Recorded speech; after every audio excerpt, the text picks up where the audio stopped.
کل جو کچھ ہوا جڑا والا میں، اس سے سارے عالم اسلام کا سر شرم سے جھک گئے.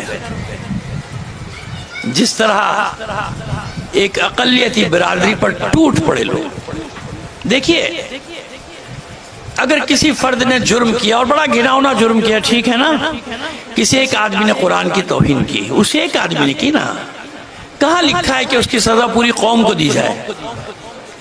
کسی 73 فرقوں میں سے کوئی بتا دے بھائی کہ اگر کوئی ایک آدمی یہ جرم کرے تو پوری قوم کو سزا دو، ان کے معابد جلا دو، یعنی ان کی عبادت گاہیں جلا دو، ان کے گھر جلا دو. غریب، وہ اقلیت بھی غریب، 4-5 منزلے کا گھر بناتا ہے 60-70 سال میں انسان ایک بیچارہ، اور لوگ آتے ہیں پھونک کے چلے جاتے ہیں اس کی جمع پونجی، وہ بھاگ کے جانے بچا کے پورا شہر خالی ہو گیا، کچھ نہیں ہو.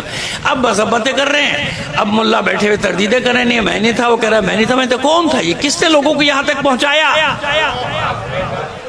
تم میں سے کوئی بھی نہیں تھا، آج سارے بے گناہ بن رہے ہو. کل تو بڑے جوش میں تقریریں کر رہے تھے، وہاں کھڑے ہوئے سب کی کلپیں آ گئیں، جاؤ ہلہ بولو، ختم کرو ان کے چرچ، ختم کرو ان کے گھر، ختم کرو. آج سب تردیدیں کرتے پھر رہے ہو جب دنیا بھر میں گالیاں پڑ رہی ہیں. کس نے پہنچایا معاشرے کو یہاں تک؟ کون لے کر آیا اس شدت پسندی تک؟ جس کا مسجد سے کبھی کوئی تعلق نہیں، وہ بھی آ گیا گھر جلانے کے لیے.